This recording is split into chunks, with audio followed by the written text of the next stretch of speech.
Lahore press club میں آل پاکستان کسان اتحاد نے آئے روز بجلی کی قیمتوں میں اضافے اور گندم کی کم از کم قیمت 2000 روپے من کرنے سمیت مختلف فصلوں پر امدادی قیمت دینے کے متعلق پریس کانفرنس کا انعقاد کیا۔ اپنی گفتگو میں رانا ظفر طاہر کا کہنا تھا، 5ویں نمبر پر ہمارا نام پڑا ہوا ہے۔ آپ الیکشن کمیشن کی سائٹ پہ جائیں گے، آل پاکستان کسان اتحاد انتخابی نشان بیل گاڑی، یہ ہمارا نشان ہے اور ہم انشاءاللہ اسی نشان پر کسانوں کو بلدیات کا الیکشن لڑائیں گے اور اسی نشان پر ہم جنرل الیکشن خود بھی لڑیں گے۔ ایک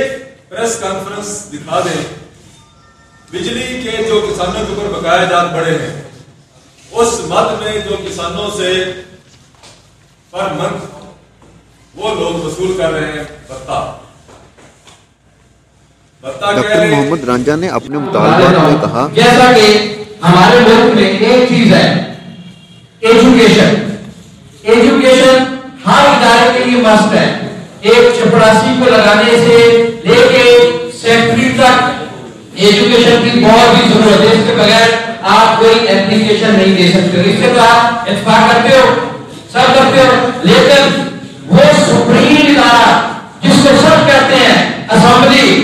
جس نے سب اداروں کو چلانا ہے، جس نے فوج کو بھی چلانا ہے، جس نے جوڈیشری کو بھی چلانا ہے، جس نے ہر چیز کو چلانا ہے، اس کے لیے کوئی ایجوکیشن نہیں ہے۔ مجھے تو اس چیز پہ اتنی ہنسی آتی ہے کہ ہم کس جائے کنٹری میں رہ رہے ہیں کہ جنہوں نے چلانا ہے ملک کو کہتے ہیں وہ تو آپ دفتر آ گئے، وہ تو کوئی اس کے لیے کوئی ایجوکیشن کی ضرورت نہیں ہے۔ لیکن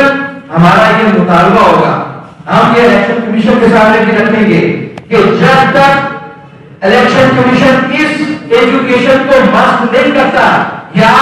تو پھر جتنے بھی ہمارے دوسرے ادارے ہیں جو ہمارے ACTs کی بھرتی ہوتے ہیں یا فوج میں جاتے ہیں، یا تو ان کے لیے بھی ایجوکیشن ختم کر دو تاکہ ایک جیسا رہے، تو یا پھر ایجوکیشن سپریم جو ہماری اسمبلیز ہیں، وہ چاہے پروونشل ہیں، وہ چاہے ہماری نیشنل اسمبلی، اس میں ایجوکیشن مست ہوگی۔ اداروں نے مزید کہا کہ گلگت بلتستان میں کسانوں پر عدم توجہی کے باعث اربوں کا زر مبادلہ ضائع ہو رہا ہے، حکومت اس پر توجہ دے۔ جامر بادشاہ ڈیم میں میگا منصوبے پر کرپشن ہو رہی ہے، اس کا نوٹس لیا جانا چاہیے۔